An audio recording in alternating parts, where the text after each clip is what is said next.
Yeah, one. It's a very small club. It's a club. So, my name is Alan Mills. I'm the Executive Director of the Uptown People's Law Center, located about 2 blocks south of here. We've been in the neighborhood since about 1975. What do? We represent poor and working people. We represent people who are being evicted from their houses.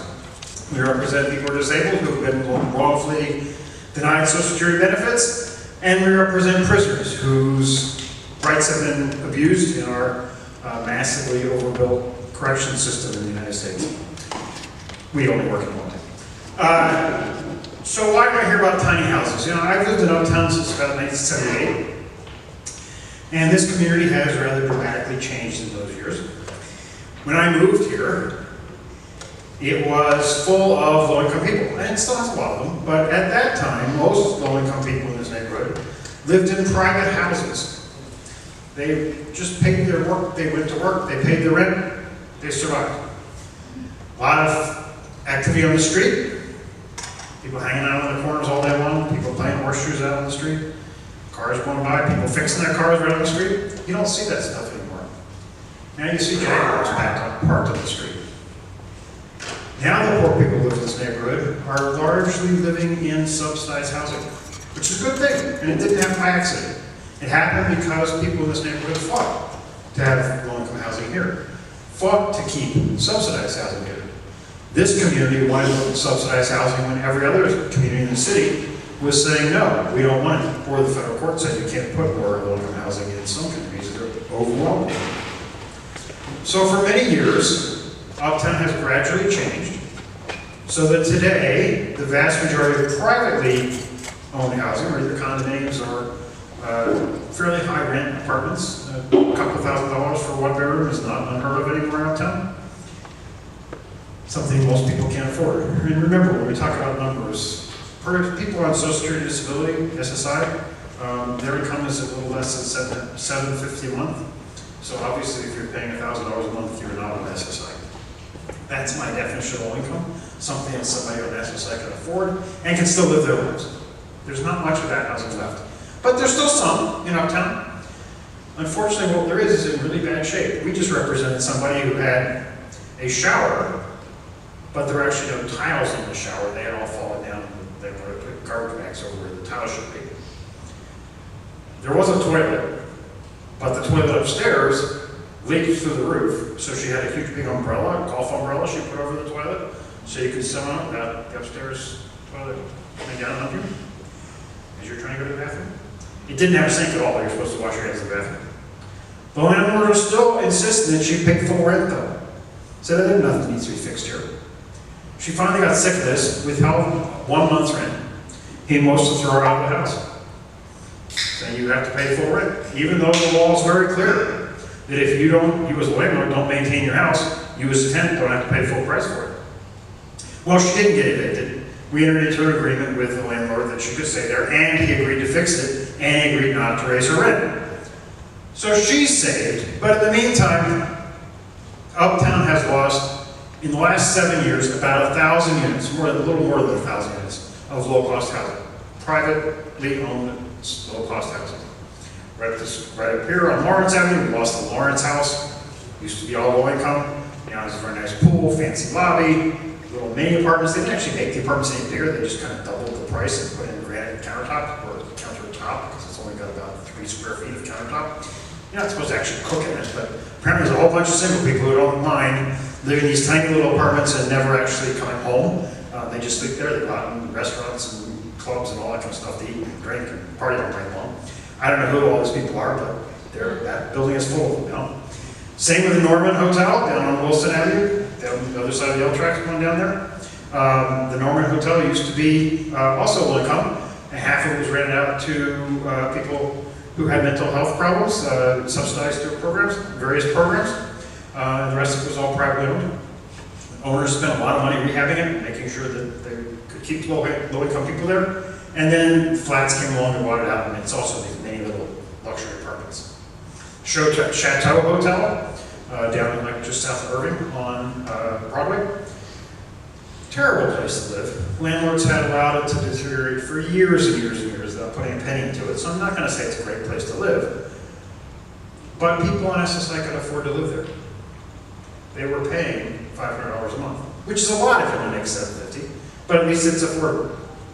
It's not anymore. It was close to. All those people were forced to move out. Now it's fancy little apartments. And then lots and lots of individual buildings that have gone condo or high rent or whatever. We thought the Wilson Men's Club was going to survive. Over the last few years, many people have fought to keep it open. There have been demonstrations in front of Alderman Kaplan's office. He tried to close it a couple different times. First thing he did was try to bring in a raft of building inspectors, go through the whole building, wrote up 200 or so violations on the building.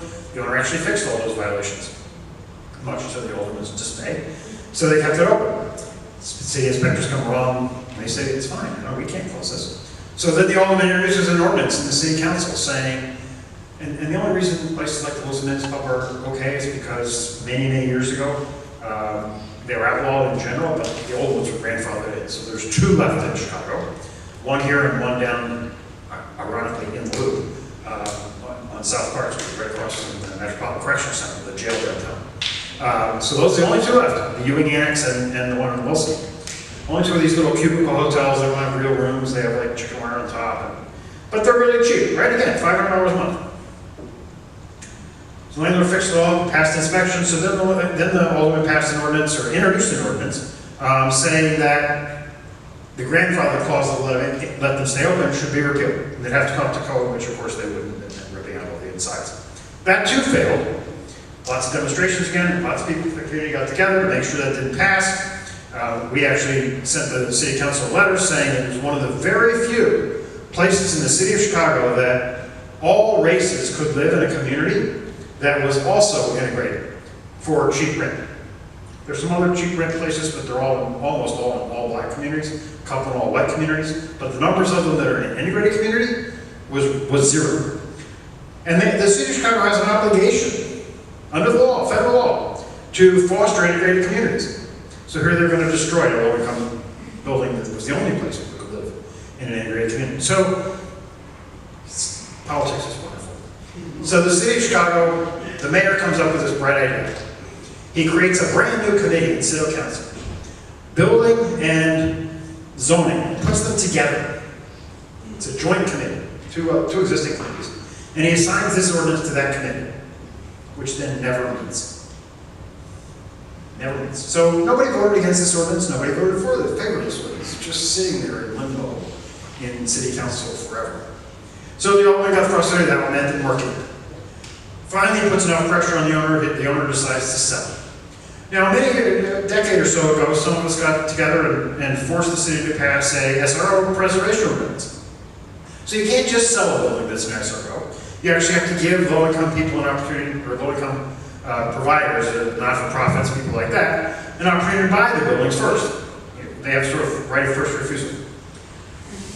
A bunch of not-for-profits negotiated with the owner. He wasn't really interested in selling. Eventually they made an offer, but it was an offer that was over time. I mean, very few people who were trying to build low-income housing have enough money to buy a whole bunch of units all at once. So they needed a mortgage, they needed a payment plan, that kind of thing. Owner said, nope, not interested in a payment plan. Somebody came along, offered him full price, cash money. Of course, he took that. Now it's in the process of being converted. The owner agreed to keep 15–20% of those units low income, but he all of a sudden changed the definition of low income. Remember I said there was like $500 a month in there before?